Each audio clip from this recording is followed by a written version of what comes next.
Apóstoles registra importantes eventos que son de instrucción continua para la vida del creyente. Se puede ver el libro desde dos puntos de vista. Primero, desde el punto de vista literario, es un excelente registro de los hechos ocurridos en la vida de la iglesia primitiva, es decir, de la primera iglesia, la de Antioquía y la de Jerusalén. Dos, desde el punto de vista bíblico, es un excelente manual inerrable para fundamentar los programas de evangelismo y misiones. Conozcámoslo. Este es el libro de los Hechos. Muy bien. En la primera parte vamos a ver en general de qué está compuesto el libro, de manera, ¿cómo decir?, más académico, por llamarlo así, un nombre, no encuentro tal. Bueno, vamos ahí al contenido del libro. En primer lugar, el contenido histórico, es la palabra ahí, el contenido histórico. Bueno, leo y luego explico un poco, ¿verdad? El contenido del libro de los Hechos es la historia.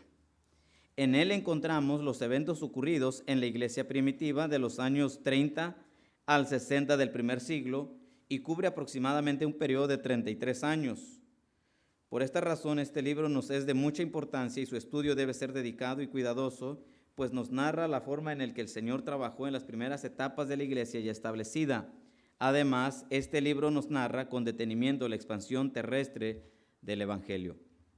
Entonces, el libro de los Hechos, en el sentido histórico, es un excelente libro que nos va a ubicar muy bien los acontecimientos de la iglesia. Es más, sin este libro, el único libro histórico que tenemos, estaríamos muy limitados en entender las epístolas paulinas, las epístolas generales, como Corintios, Efesios, Filipenses, Colosenses, Santiago, Filemón. Bueno, tantos libros se quedarían muy limitados, muy escasos de información si no tuviéramos el libro de los Hechos.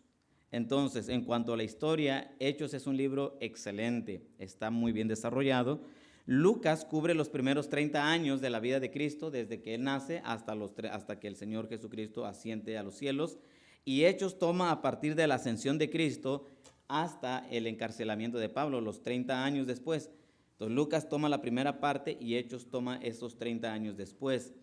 Entonces, Hechos es ese libro histórico demasiado relevante para conectar los evangelios con las epístolas. Es un libro de transición, así lo vamos a ver, de la ley a la gracia, de la obra de la ley a la obra del Espíritu Santo, y todo eso sucede en el libro de los Hechos.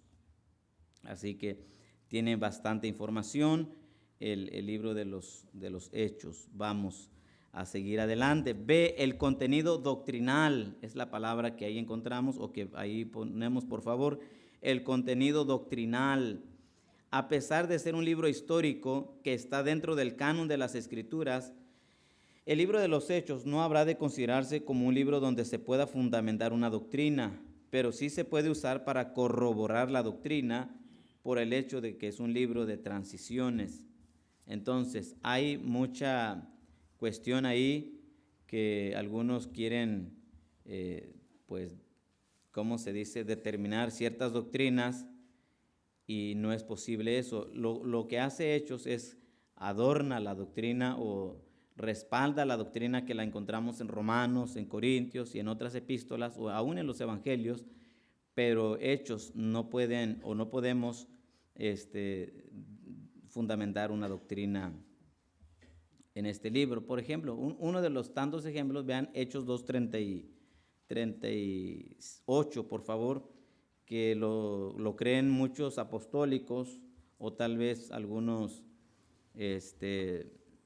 unitarios o algunas religiones o sectas, y ellos creen esto. Dice: Pedro les dijo: arrepentíos y bautícese cada uno de vosotros en el nombre de Jesucristo para perdón de los pecados, y recibiréis el don del Espíritu Santo.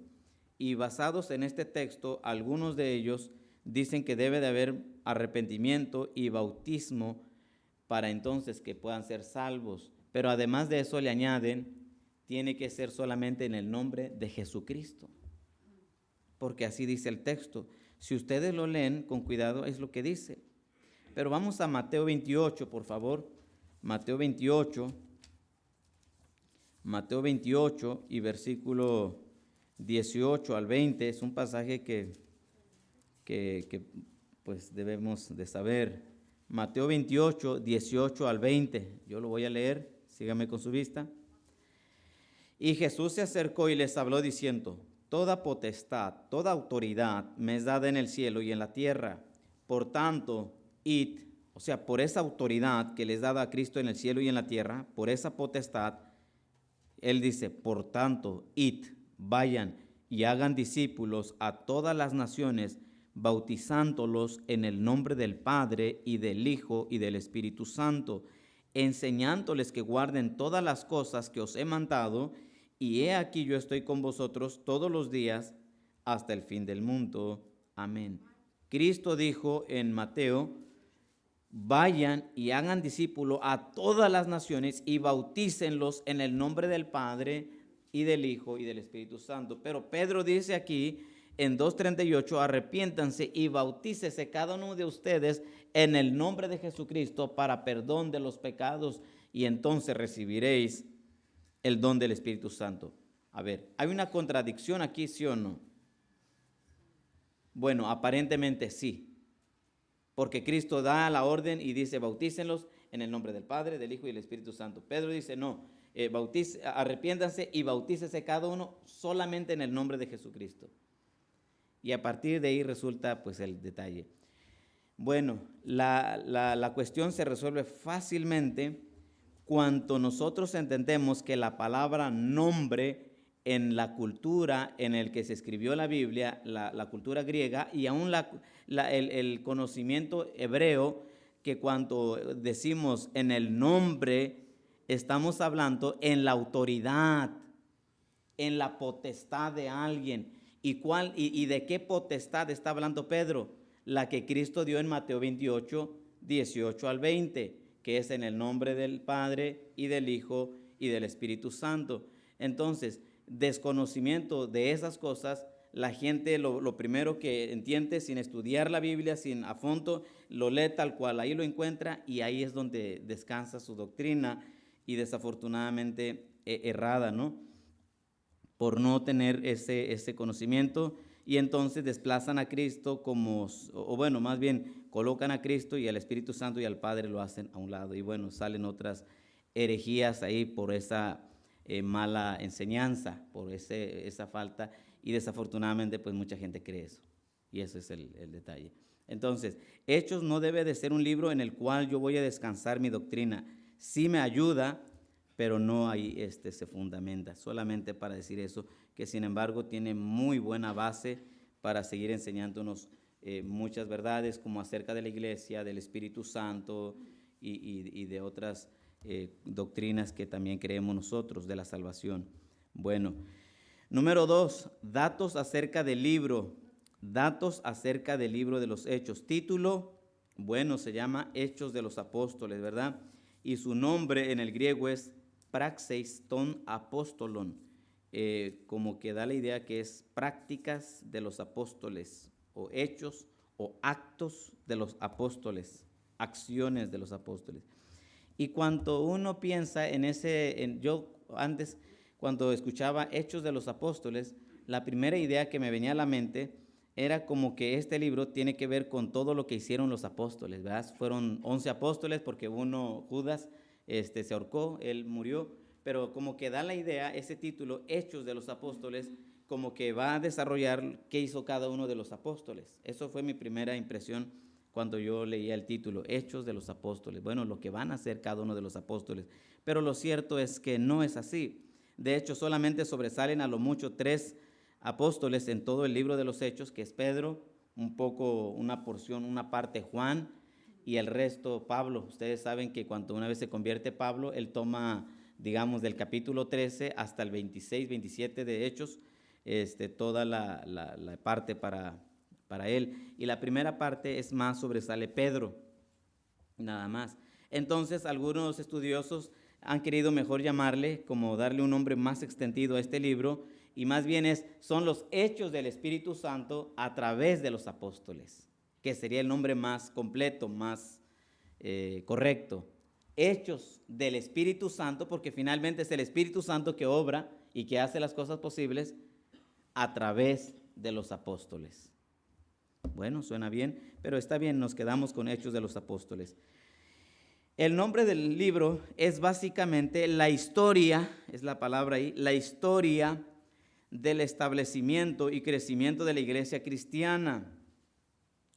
Es básicamente la historia, es la palabra ahí, la historia del establecimiento y crecimiento de la iglesia cristiana y de la proclamación del evangelio al mundo entonces conocido, de acuerdo con el mandato de Cristo y por el poder de su Espíritu. Es pues un registro del ministerio de Cristo según fue continuado por medio de sus siervos. Vemos en los primeros versículos la ascensión de Cristo, luego en el capítulo 2 desciende el Espíritu Santo y posteriormente, a lo largo de todo el libro, vemos que se expande el Evangelio por el mundo, Entonces, tiene que ver con ese registro o con esa historia de cómo la iglesia de Cristo se empieza a expandir por todo el mundo. Básicamente es. Entonces, el libro de los Hechos, para nosotros la iglesia de Cristo, es nuestro libro de historia. Es nuestro libro de historia. Si nos preguntaran, ¿cómo es que llegó el Evangelio hasta América donde estamos, el continente americano o a América Latina? Bueno, vamos a irnos a Hechos de cómo el Evangelio se extendió a España. Y bueno, yo pienso que los españoles nos trajeron otra religión, pero gracias a Dios a que los ingleses llegaron a Estados Unidos y por primera vez en el 1856, tal vez, más o menos, un americano llegó a Monterrey y es ahí donde la primera iglesia cristiana que se llegó aquí a México, 1850 y tantos fue, no recuerdo exactamente la fecha, pero ya desde entonces el evangelio empezó a extenderse en nuestro país y gracias a Dios México ya no es solamente un país del catolicismo, sino también del evangelio de Cristo. Pero bueno, toda esa labor, hay toda una historia bien preciosa, ¿no? de la iglesia, pero Hechos es la base. Bueno, seguimos. ¿Quién es el escritor de este libro? Bueno, el escritor es Lucas,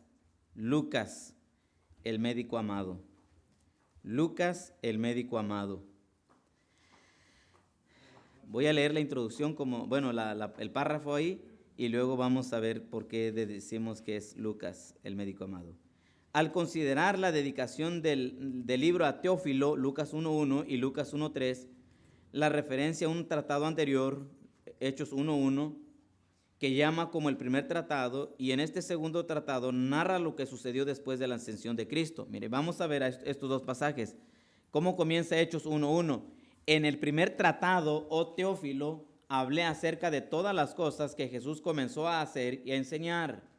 Y ahora vamos a Lucas 1, por favor, capítulo 1 y versículo 3.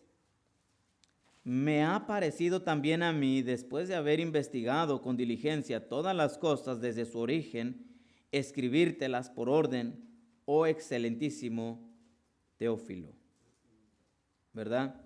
Entonces, y luego le llama él mismo a su primer evangelio, a Lucas, como el primer tratado, puesto que muchos han tratado de poner en orden la historia de las cosas, y luego dice él en Hechos, capítulo 1, en el primer tratado, oh Teófilo, y se dirige a la misma persona, a Teófilo. Entonces, por cuanto nosotros deducimos la vez pasada que Lucas fue el escritor de Lucas, del Evangelio de Lucas, del tercer Evangelio, entonces, por ende, él escribió el libro de los Hechos. Pero además de eso, vemos además su estilo, o sea, la forma de escritura es semejante. El hecho de que el autor era un compañero de Pablo, como se demuestra por el hecho de que porciones del libro están escritas en la primera persona. Ya lo mirábamos, pero vea lo que dice 16:10 de Hechos. Hechos 16:10. Él está narrando siempre en tercera persona el libro de los Hechos, pero ya cuando llega en el versículo 10, empieza a incluirse, dice el 16:10, cuanto vio la visión, enseguida procuramos, y ya se incluye ahí, partir para Macedonia, dando por cierto que Dios nos llamaba para que les anunciásemos el Evangelio.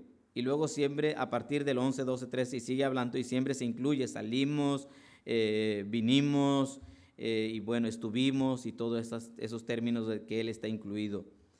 Y que este compañero acompañó a Pablo a Roma, lo vemos en 27.1, perdón, vamos ahí, por favor, de una vez. 27.1 de Hechos. Y ahí vamos a ver que él le acompañó, fue su compañero de viaje. Dice, cuanto se decidió que habíamos de navegar para Italia, entregaron a Pablo y algunos otros presos a un centurión llamado Julio de la compañía Augusta. Y embarcándonos, dice el 2. Bueno, y Colosenses 4:14, sígame así como vamos, por favor. Colosenses 4:14. Colosenses 4:14. Colosenses 4:14 dice así: os saluda Lucas, el médico amado, y Demas, cuando Pablo estaba en la cárcel. Y luego lo vemos en Filemón, que es uno de los últimos libros de Pablo. Filemón, versículo 24. Marcos, Aristarco, Demas y Lucas, mis colaboradores, también estaba en la cárcel. Y finalmente, 1 Timoteo 4:11. 1 Timoteo 4:11. O es segunda, hermanos, perdón. 2 Timoteo 4:11. Solo Lucas está conmigo. Hasta ahí. Solo Lucas es 2 Timoteo. Ahí corríjanle, por favor. Así que llegamos a la conclusión de que Hechos lo escribió Lucas. ¿Quién es el autor del libro de Hechos? Lucas. ¿Ok? Muy bien. Si ustedes, si se pudiera tomar el libro de Lucas y Hechos, entre estos dos libros juntos, hacen, si no mal recuerdo, una tercera parte del Nuevo Testamento, de grosor. Está muy extenso el libro de Lucas y también Hechos. O sea, juntos están un volumen pues considerable. Casi abarcan bastantes epístolas solas, ellas dos. Casi yo pienso que abarcan una parte con los evangelios, más o menos, porque está bien extenso Hechos. Bueno, tenemos entonces que es el escritor Lucas. Fecha, en qué año, en qué lugar se escribió el evangelio. En el 63 después de Cristo, en el año 63 después de Cristo, y escrita desde Roma, se escribió desde Roma. Ahí en el espacio es en el año 63 y escrita desde Roma, desde Italia, y Roma es la capital. Después del primer encarcelamiento de Pablo,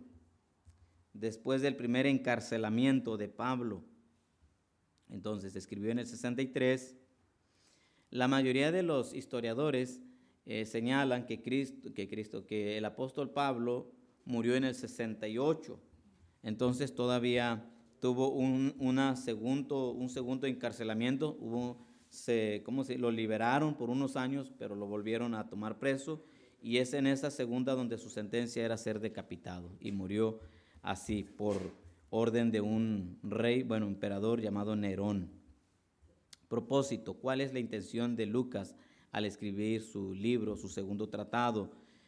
Fueron varios, por lo menos 3, pero comienzo diciendo, número 1, dar un relato preciso y ordenado del desarrollo del cristianismo. Él mismo lo dice en los primeros versículos: me ha parecido bien escribirlo por orden. Entonces, dar un relato preciso y ordenado del desarrollo del cristianismo. Lucas, como un intelectual que era caracterizado como alguien que conocía muy bien, muy documentado, por cierto, y también aplaudo a que entre los escritores haya una persona de esa naturaleza, porque algunos adjudican, intelectuales de ahora, y dicen, no, es que la Biblia les escribió pura gente ignorante. No es así. Para empezar, Pablo era uno de los más eminentes de su época y uno de ellos también era Lucas. Yo hace tiempo leía una información que probablemente se dice que Lucas y Pablo fueron compañeros de la Universidad de Tarso, una de las universidades más antiguas en ese entonces que lo que ahora conocemos como universidad, ¿no? Pero ellos tenían estudios muy, muy avanzados y, por ejemplo, ahora los que decimos son médicos, ellos solamente estudian lo que es medicina, pero Lucas se cree que él estudió no nada más medicina, pero estudió arte, literatura, cultura, estudió una vasta de campos, no solamente teológicos, pero académicos, y era una persona sumamente preparada, una persona es más, su manera de escribir es muy rica, muy abundante, tanto Lucas como Hechos. Y entonces, cuando alguien entonces dice, es que ahí los escritores eran gente muy ignorante, no es así. Lucas era una persona muy culta, muy educada. Entonces, él escribió desde Roma y la manera en la que él da las cosas es una manera muy ordenada del desarrollo del cristianismo. Bueno, entre otras, número 1, registrar el testimonio de los apóstoles de Cristo. Y que, por cierto, son muy limitados, ¿no? Solamente unos cuantos apóstoles. 2, dar una defensa del cristianismo, porque era atacada la fe cristiana en el primer siglo, ya desde el año 50, 55, 60, la fe cristiana era cada vez más atacada, y entonces surgía la pregunta, bueno, ¿cuáles son nuestras raíces? Y debido a esas inquietudes es que el Espíritu Santo dirige a Lucas y escribe el libro que tenemos aquí frente a nosotros, el libro de los Hechos de los Apóstoles. Aunque originalmente no era ese el nombre, pero pareció bien a los que ¿cómo se dice? Le dieron nombres como lo más idóneo, ¿verdad? En su momento. 2, dar una defensa del cristianismo, muy bien. Y 3, proveer estabilidad para la nueva fe. Por cuanto se preguntaba mucho acerca de la fe de los nuevos creyentes, Lucas responde a esas inquietudes y hace que las personas estén convencidas de lo que han creído. Y eso es. Miren lo que dice Lucas capítulo 1, versículo 4. Dice así, para que conozcas bien la verdad de las cosas en las cuales has sido instruido. Lucas, preocupado, yo no creo que nada más estaba pensando en Teófilo, o probablemente sí, pero el Espíritu Santo iba más allá y también iba pensando en nosotros o en la siguiente generación de creyentes. Y una de las intenciones de Lucas era dar esa estabilidad para los nuevos creyentes en su nueva fe. Porque probablemente podían ser atacados o sacudidos por creer en Cristo como la base de nuestra fe, de nuestra salvación. Y es ahí donde Lucas tiene que escribir el libro de los Hechos, y pensando en eso, pues hace un excelente trabajo, ¿no? Dirigido por el Espíritu Santo. Bueno, aquí encontramos entonces el propósito, más o menos en qué año, quién lo escribió, por qué se llama Hechos de los Apóstoles, y el tema del libro de los Hechos. El tema del libro de los Hechos es testigos de Cristo, testigos de Cristo.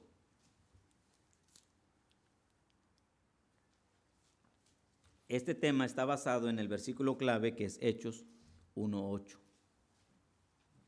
Hechos 1:8. Testigos de Cristo. Dice, pero recibiréis poder cuando haya venido sobre vosotros el Espíritu Santo y me seréis testigos en Jerusalén, en toda Judea, en Samaria y hasta lo último de la tierra.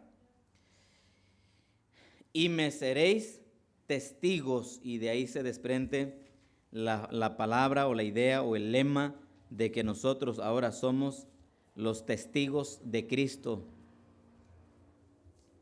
Casi no nos llamamos así, puesto que nos acostumbramos a decirnos cristianos, creyentes o hermanos, pero lo cierto es que también nosotros somos testigos de Cristo, ¿verdad? Los testigos de Cristo, y suena bien.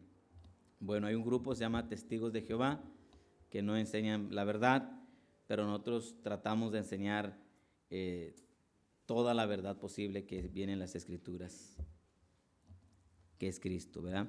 Destinatario, ¿a quién se dirige con esta carta? Bueno, ustedes lo saben, en la parte de atrás, él está escribiendo a Teófilo, un creyente al parecer de la aristocracia, pero es pertinente para toda la iglesia también.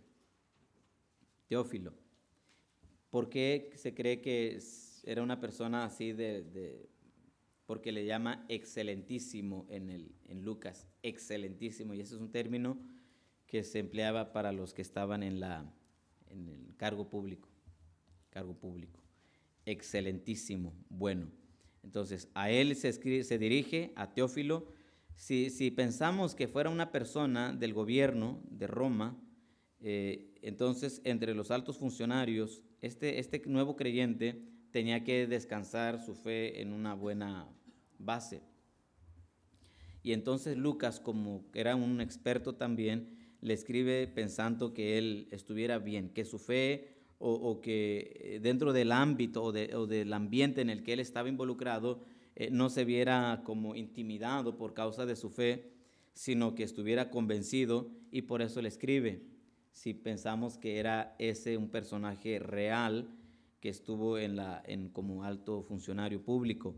Pero si pensáramos por otro lado, la palabra Teófilo se divide en dos partes: filos, amor, y teos, Dios, a alguien que ama a Dios o a alguien amante de Dios, y pudiera referirse a cualquier creyente o a la iglesia. Si se refiere a nosotros o a los primeros creyentes, también es una buena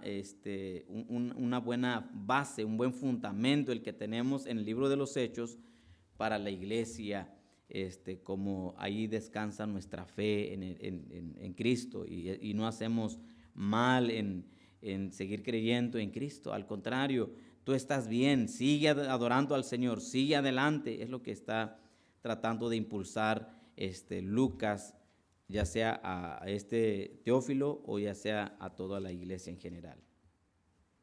Y texto clave, bueno, pues es Hechos 1:8, que es el que tenemos ahí.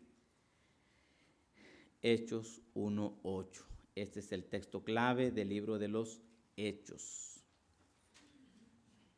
Y bueno, entonces la palabra clave del libro de los Hechos es la palabra testigo, ¿verdad? La palabra clave del libro es testigos.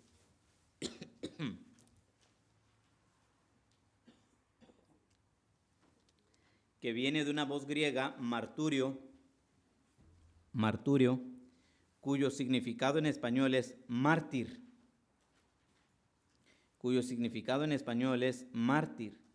Lo que nos brinda la idea de compartir el testimonio del Señor Jesucristo, aunque nos cueste. Mártires de Cristo, testigos de Cristo, de ahí proviene la palabra testigos. Y me seréis testigos. ¿En qué sentido, hermanos, entonces somos testigos de Cristo nosotros? A ver, explíqueme. Si somos testigos de Cristo, ¿en qué sentido somos testigos de Cristo?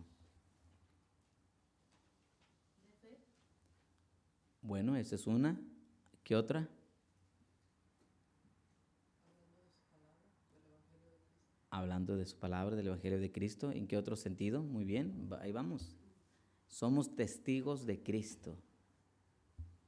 ¿Quién más? ¿Quién opina? Opinen, hermanos, opinen. De su palabra. Evangelizar, muy bien. Sí, la idea es eso, evangelizar. Pero ¿por qué somos testigos? Bueno, para empezar, ¿qué es un testigo? Así, la palabra testigo. ¿Alguien que qué?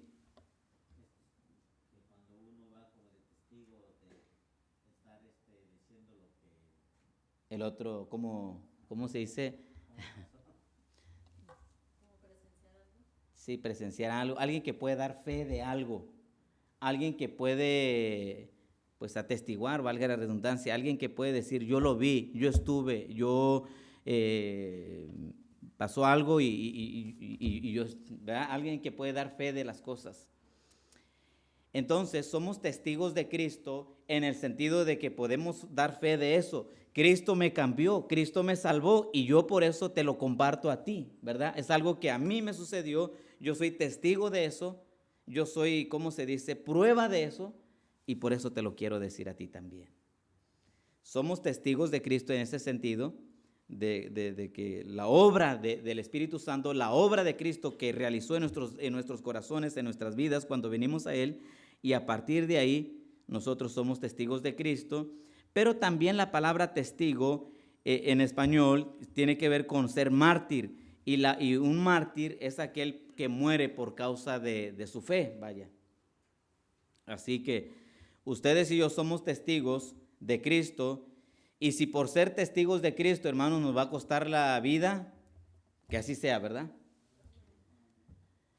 Bueno, suena bien decirlo aquí, pero vayamos a Cuba, vayamos a países allá donde ser cristiano matan, hermanos. Países comunistas, países árabes, ellos no le van a perdonar la vida. ¿Eres cristiano? Hay videos en donde matan de verdad, hermanos, cristianos. Y ahí sí es ser cristiano con tu vida, ¿no? ¿Eres cristiano? Sí, ok, voy a matar a tu esposa y a tus hijos. No, ya no soy cristiano. No, sí soy cristiano. Y delante de ti, hay libros, hermanos, donde nos hablan cómo ejecutaban a los primeros cristianos por causa de su fe. Es escenas bien terribles, pero la gente moría por causa de su fe, porque amaban al Señor. Que Dios nos dé esos corazones, ¿verdad? Bueno, dos personajes importantes en el libro de los Hechos. Los dos recursos humanos mencionados en el libro de los Hechos son, en primer lugar, Pedro. Pedro. Me cae bien Pedro, ¿verdad? Y el hermano Pedro también. Pero es el apóstol Pedro aquí. Pedro, quien se menciona en los primeros 12 capítulos del libro,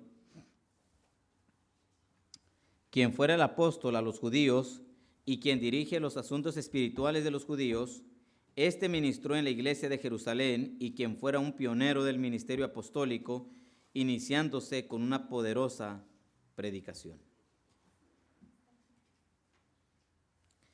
Pedro, ¿se acuerdan cómo había sido el carácter de Pedro con Cristo? ¿Cómo había sido, hermanos? ¿Cómo había sido? Vacilante, ¿no? Cristo decía, él le decía, a ver, si tú eres, di que yo vaya a ti. Sí, está bien. Y luego, ay, Señor, ayúdame. ¿Qué otra vez? Cuando le negó, ¿no? 3 veces, no conozco al hombre, no conozco al hombre. Y al último hasta dijo maldiciones.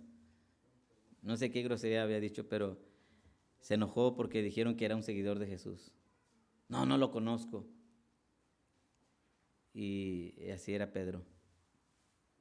Pero una vez que el Señor trabajó en su corazón, en su vida, ya no fue el mismo. Vean lo que dice capítulo 2 de Hechos, capítulo 2, versículo 14, 2:14.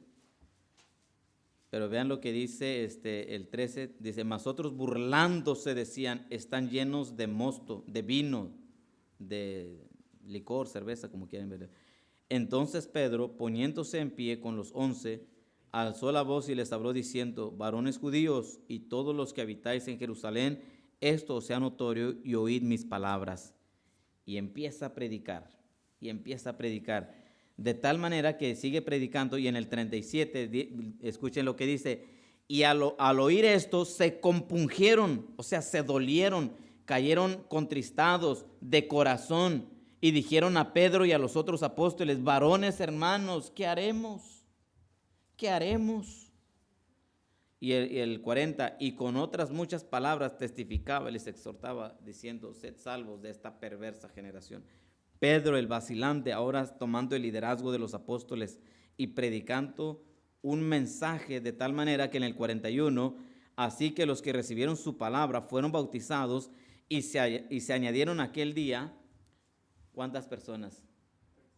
Como 3,000 personas, imagínense. Y yo siempre calculo como Lucas o Mateo o Marco, no recuerdo quién dice, sin contar a mujeres y niños. Pero imagínense, ese mismo día predica él, la gente está conmovida del mensaje, ¿y qué haremos? Y entonces él les dice, arrepiéntanse y bautícense en la autoridad de Cristo para perdón de sus pecados, y entonces ustedes también van a recibir el don del Espíritu Santo. Y todos los que lo recibieron, todos fueron bautizados, y ahí fue cuando se unen a la iglesia ese mismo día como 3,000 personas, ¿verdad? Que puede ser más. Y a partir de ahí el apóstol Pedro toma liderazgo. Vean el capítulo 4, versículo 4. Pero muchos de los que habían oído la palabra creyeron, y el número de los varones era como 5,000. Otros más, se añaden 5,000 más. Vean el capítulo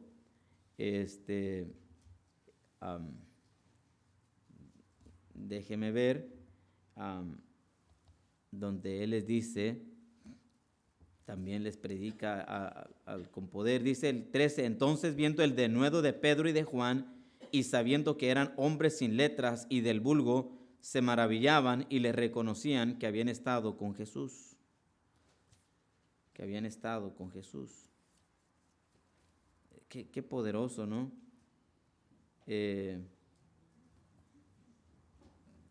Todo eso, porque Pedro había ocasionado un milagro, a través del Espíritu Santo, el Espíritu Santo, Dios, el Señor, a través de Pedro. Y entonces Pedro toma preeminencia. Y vean el capítulo 5, Pedro llama la atención a Ananías y a Zafira. ¿Y por qué hiciste esto? No has mentido a los hombres, sino a Dios. Y luego Pedro y Juan son perseguidos, azotados, y luego Pedro valientemente les dice a los gobernantes, ¿saben qué? Es necesario obedecer a Dios antes que a ustedes. Luego capítulo 6, Pedro, viendo la cantidad grande, establecen a los diáconos como los conocemos ahora, y luego entra Esteban en capítulo 7 como un personaje muy sobresaliente, uno de los diáconos. Pablo entra en el capítulo 8 con el nombre de Saulo, y Felipe, uno de los diáconos, lleva el evangelio, se convierte Saulo, y parece que Saulo ahí toma algún lugar en las escrituras. Capítulo 10 es Pedro y Cornelio, y capítulo 11 Pedro en la iglesia de Antioquía. Capítulo 12 Pedro está siendo encarcelado, mientras que a Jacobo lo matan, el mayor, y luego Pedro es liberado, y de ahí cada vez menos es mencionado Pedro, y a partir de ahí Pablo es el que toma el resto de las escrituras. Así que Pedro es quien establece, digamos, el ministerio apostólico en la primera iglesia de Jerusalén. Número 2, Pablo, quien es más frecuentemente mencionado en los últimos 16 capítulos del libro, quien fuera el más grande misionero de todos los tiempos, el gran apóstol a los gentiles, inició con los asuntos a los que no son contados como pueblo. Ministró, ahí era una coma, ministró en la iglesia de Antioquía, y quien expandió por todo el mundo el ministerio apostólico. Este es el apóstol Pablo, el que llevó el evangelio a todo el mundo. Mientras que Pedro era el apóstol a los judíos, Pablo era el apóstol a los gentiles. Y miren, él mismo lo dice en Romanos capítulo 11 y versículo 13. Si ustedes quieren ir allá, por favor, Romanos 11, 13. Porque a vosotros hablo gentiles, por cuanto yo soy apóstol a los gentiles, honro mi ministerio, dice él. Yo soy apóstol a los gentiles. De hecho, Pablo no siguió mucho tiempo con los judíos porque ellos rechazaron a Cristo en Hechos capítulo 18, y desde entonces, dice él, me iré a los gentiles. Vean lo que dice Hechos capítulo 18. Hechos capítulo 18, vean lo que sucede ahí. El 4, y discutía en la sinagoga todos los días de reposo y persuadía a judíos y a griegos, y cuando Silas y Timoteo vinieron de Macedonia, Pablo estaba entregado por entero a la predicación de la palabra, testificando a los judíos que Jesús era el Cristo, pero oponiéndose y blasfemando estos, les dijo, sacudiéndose los vestidos, vuestra sangre sea sobre vuestra propia cabeza, yo limpio. Desde ahora me iré a quienes, a los gentiles. Y entonces, digamos que Pedro estuvo funcionando más con los judíos, mientras que Pablo se fue a los gentiles. ¿Los gentiles quiénes eran, hermanos? Los que no eran judíos, ¿verdad? Así de fácil. Los gentiles eran los que no eran judíos. Gentil era considerado todo aquel que no era judío. Y bueno, entonces Pablo se va, y gracias a Dios por el apóstol Pablo, hermanos, que se vino, por decir así, hacia nosotros. Porque nosotros éramos considerados, ¿qué? Gentiles. Antes de convertirnos a Cristo, de acuerdo a las Escrituras, nosotros éramos considerados gentiles. Como ahora mismo lo son nuestros familiares que no son salvos. Son ellos que son gentiles. Ahora, no de que gentil, qué amable, no, sino que no son salvos. Gracias a Dios por Pablo, hermanos. Gracias a Dios por el apóstol Pablo. Y por eso es que es mi personaje favorito de la Biblia. Y por eso le pusimos a Pablito Pablo, ¿verdad? Ahora esperamos que también llegue a ser usado por Dios tremendamente. Esa es nuestra oración. Bueno, pues sí, ya que dije eso, ¿quién es su personaje favorito, hermanos? El mío es Pablo. A ver, ¿de ustedes? ¿Quién es? Voy rápido así, a ver si es cierto que hay personajes favoritos. Jonás, ¿eh? ¿Algunos? Hermana, a ver. Mateo, el hermano Genaro. Muchísima. Messi, ¿no, verdad? Josué. Ok, a ver, rápido, voy a preguntar. ¿No tienes o no has buscado? ¿No te viene algo? Claro. Alguien fue usado por Dios poderosamente. Número 3, consideraciones especiales acerca del libro de los Hechos. Número 3, Romanos. Obviamente, pues si decimos Cristo, pues Él no es más que nuestro favorito, Él es nuestro héroe, no más que nuestro héroe, Él es nuestro Salvador, es nuestro Dios, es todo lo que podemos decir, pero por eso es que no lo mencionamos, ¿verdad? Porque Él ocupa un lugar especial en nuestras vidas. Ok, único libro histórico del Nuevo Testamento. Es el único libro histórico del Nuevo Testamento. Este es el primer y único libro histórico del nacimiento y primeros días de la Iglesia, en el cual se registra el avance del Evangelio de acuerdo con la agenda de Jesús, de Hechos 1:8. Junto con el libro de Lucas, representa una tercera parte del Nuevo Testamento del escrito. Pues ahí estaba, ¿no? De que está tan extenso. Y luego es la base de muchos de los demás libros del Nuevo Testamento. Es una fuente primaria de lo que tuvo lugar en los primeros días de la Iglesia. Por cierto, todas las demás se desprenden de Hechos. Tesalonicenses, Corintios, Efesios, todas las iglesias, aún del Apocalipsis, las de los primeros 3 capítulos de Apocalipsis, aquí está su origen en el libro de los Hechos. Por eso les digo, si no tuviéramos el libro de los Hechos, estaríamos más todavía limitados de lo que probablemente a veces nos quedamos, ¿no? Más limitados. Así que gracias a Dios por el libro de los Hechos, que nos ayuda bastante para entender el origen de cada una de las demás iglesias. Cómo es que sabemos que eran conflictivas, en fin, otros detalles. Bueno, de Hechos es de manera singular un libro de transición. Un eslabón entre los evangelios y las epístolas. Y Hechos está en medio. Y todo eso, ¿verdad? Bueno. ¿Qué más puedo decir de Hechos? Bueno, miren, vamos a Juan capítulo 1. Juan 1, por favor. Juan 1, y es el versículo 17, y dice así: pues la ley por medio de Moisés fue dada, pero la gracia y la verdad vinieron por medio de Jesucristo. Ok, vamos a Lucas ahora, por favor, pensando en este texto. Lucas 16, si no mal recuerdo. Lucas 16. Y dice así es aquí.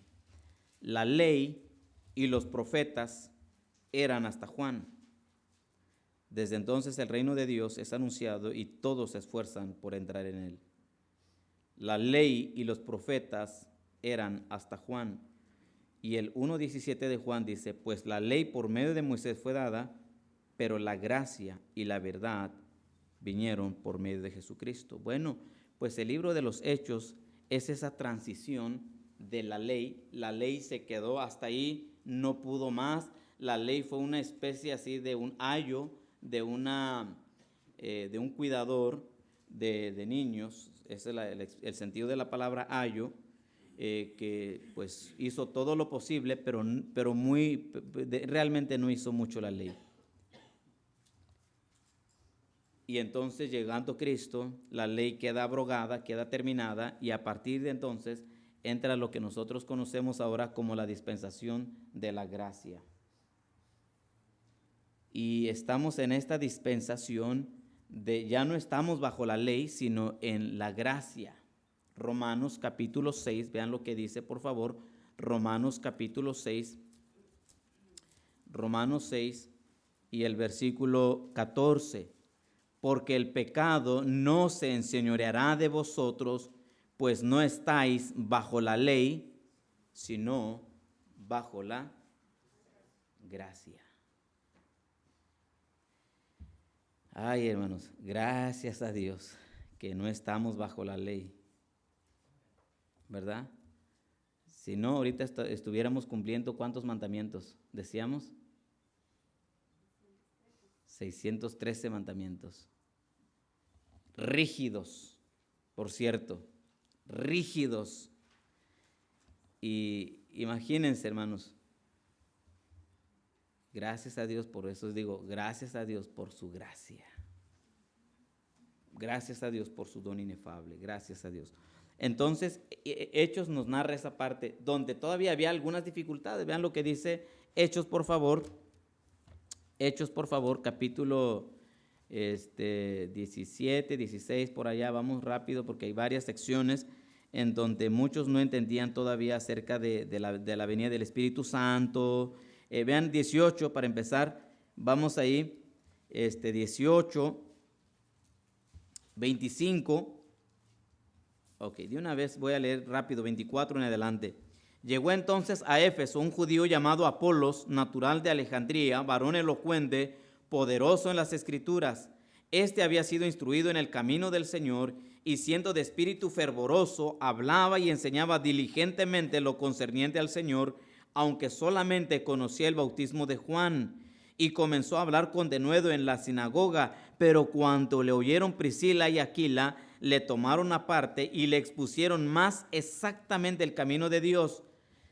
Ahí está. Y luego dice el 27 al 28, y queriendo él pasar a Acaya, los hermanos le animaron y escribieron a los discípulos que le recibiesen, y llegado él allá, fue de gran provecho a los que por la gracia habían creído, porque con gran vehemencia refutaba públicamente a los judíos, demostrando por las Escrituras que Jesús era el Cristo. Era el Cristo. Y vamos adelante, por favor, otro pasaje en donde sucede algo similar. Déjeme ver, si no, donde dice que algunos todavía ni sabían que había venido el Espíritu Santo. Hermano Genaro, recordamos cuál es ese pasaje. Hechos, donde dice, ni sabíamos que había bautismo del Espíritu Santo, si no mal recuerdo. Pero la idea es así, ¿no? Donde sucede una situación similar, en donde algunos todavía no sabían acerca,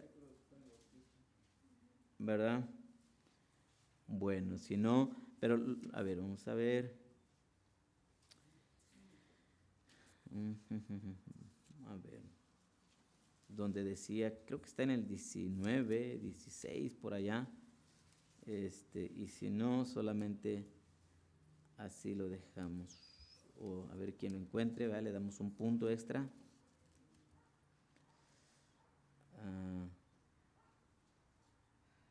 Bueno, pero el sentido es de que todavía algunos no sabían. 19, capítulo 19.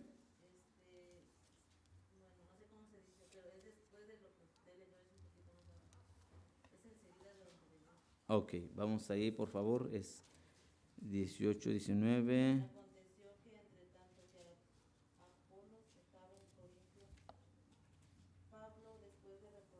Sí, cierto. Es el 19:2, ahí estaba adelante.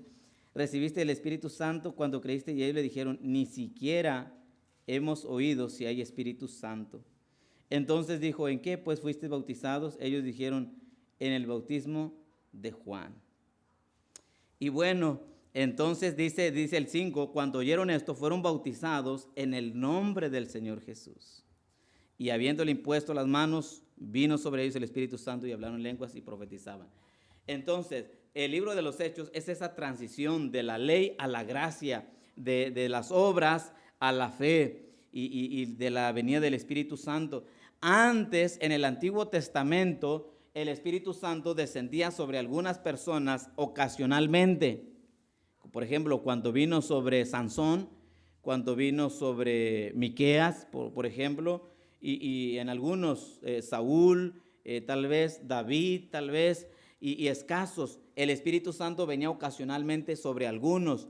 Pero en el Nuevo Testamento, a partir de Hechos capítulo 2, el Espíritu Santo desciende permanentemente sobre cada persona que se convierte al Señor Jesucristo.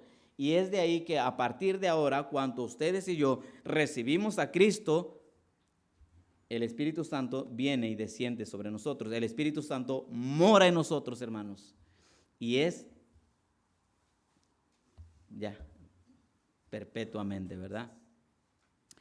Ahora, todo eso ellos no lo conocían y es ahí en ese libro de los Hechos donde se hace esa transición, como le llamamos.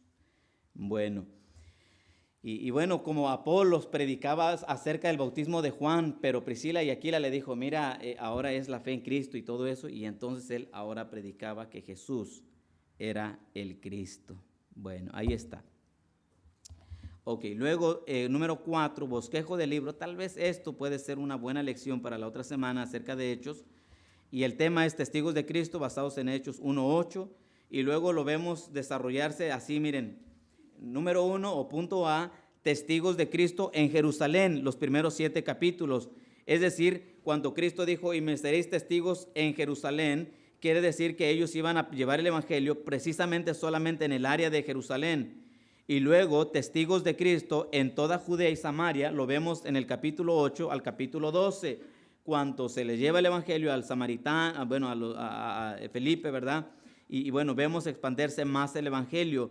Y finalmente, testigos de Cristo hasta lo último de la tierra, lo vemos con el apóstol Pablo del capítulo 13 al capítulo 28. Y es así como vemos desglosado el libro de los Hechos. Testigos de Cristo en Jerusalén. Vean lo que dice Hechos 1:8, que va a ser el de memoria para la próxima semana. Y me seréis testigos en toda Jerusalén. Pero recibiréis poder cuando haya venido sobre vosotros el Espíritu Santo y me seréis testigos en Jerusalén, en toda Judea, en Samaria y hasta lo último de la tierra. Recibiréis el poder cuando haya venido sobre vosotros el Espíritu Santo. Si usted ha recibido a Cristo, hermanos, usted tiene el Espíritu Santo. No tiene por qué dudarlo. Usted tiene el Espíritu Santo. Usted tiene el Espíritu Santo dentro de sí. Por eso cuando llevamos el Evangelio, no somos nosotros los que convencemos a la gente. Es el Espíritu Santo que hace la obra de convencimiento en el corazón de las personas. Y qué excelente obra hace el Espíritu Santo. Ver, hermanos, gente convertirse, ver al drogadicto venir a Cristo, ver al alcohólico venir al Señor quebrantado, ver a aquel que era un sicario venir al Señor Jesucristo. Es poderoso lo que hace el Espíritu Santo, hermanos, usándonos a nosotros. Qué poderoso. Por eso es que no se trata de nosotros, se trata de Él. Para Él no hay imposibles. Usted puede pensar en un pariente bien duro. No, hombre, de aquí a que se convierta nunca. Pero hermano, Dios lo puede quebrantar. Oh, es poderoso el Señor. Y recibiréis poder cuando haya venido sobre vosotros el Espíritu Santo. Y por eso, miren, Hechos capítulo 1, y me emociona hablar del Espíritu Santo, porque el Espíritu Santo ahora mismo está en nosotros, hermanos. Él ahora mismo está dentro de este lugar, porque aquí Él está morando en su iglesia. Hechos capítulo 1, versículo 13 y 14. Vea lo que dice. Vea lo que dice. En Él también, hablando de Cristo, dice el versículo 12, en Cristo, en Él también vosotros, habiendo oído la palabra de verdad, el evangelio de vuestra salvación, y habiendo creído en Él, fuisteis sellados con el Espíritu Santo de la promesa, que es las arras de nuestra herencia, hasta la redención de la posesión adquirida para alabanza de su gloria. Habiendo creído en Cristo, fuimos sellados con el Espíritu Santo de la promesa. Cuando venimos a Cristo, fuimos sellados por el Espíritu Santo. Este ya no es del mundo, este es de Cristo, dice el Señor. Póngale su nombre y usted puede decir, ya no le pertenezco al mundo, soy del Señor. Está ese sello permanentemente, permanentemente. Y luego dice que las arras habla de seguridad, la garantía la da el Señor. Por eso es que nuestra salvación, hermano, no se pierde porque no depende de nosotros, depende de Él. Y Él no miente, Él dice la verdad. Bueno, contenido. Los primeros 12 capítulos destacan de manera especial el liderazgo de Pedro, inicialmente acompañado por Juan. También menciona la participación de otros apóstoles y evangelistas como Esteban, Felipe, Jacobo el Mayor. La segunda parte, capítulo 13 al 28, destaca el ministerio del apóstol Pablo, quien llevó la antorcha del evangelio desde Jerusalén y por los alrededores hasta Ilírico, como dice Romanos 15:19, que no es otra que hasta lo último de la tierra, bueno, de la tierra de aquel entonces, del antiguo mundo. Romanos 15:19 dice así: con potencia de señales y prodigios en el poder del Espíritu de Dios, de manera que desde Jerusalén y por los alrededores hasta Ilírico, todo lo he llenado del Evangelio de Cristo. Todo lo he llenado del Evangelio de Cristo. Qué bendición por el apóstol Pablo. Y 6, Cristo en el libro de los Hechos de los Apóstoles es el Salvador del mundo. Cristo en el libro de los Hechos es el Salvador del mundo. Así es. Él es el Salvador del mundo. Hechos 2:22 al 24, que dice así: varones israelitas, oíd estas palabras. Jesús Nazareno, varón aprobado por Dios entre vosotros con las maravillas, prodigios y señales que Dios hizo entre vosotros por medio de él, como vosotros mismos sabéis, a este entregado por el determinado consejo y anticipado conocimiento de Dios, prendisteis y matasteis por mano de inicuos, crucificándole, al cual Dios levantó suelto los dolores de la muerte, por cuanto era imposible que fuese retenido por ella. Y bueno, y sigue hablando, pero Cristo es el Salvador del mundo. Él es el Salvador del mundo. Bueno, hasta aquí la lección. ¿Pregunta, dudas, comentarios, hermana Pati?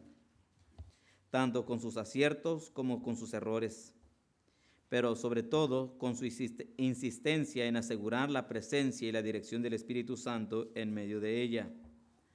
Que Dios nos ayude a encender el fervor espiritual y conquistemos al mundo para Cristo. ¿Verdad? La iglesia primitiva tiene mucho que enseñarnos.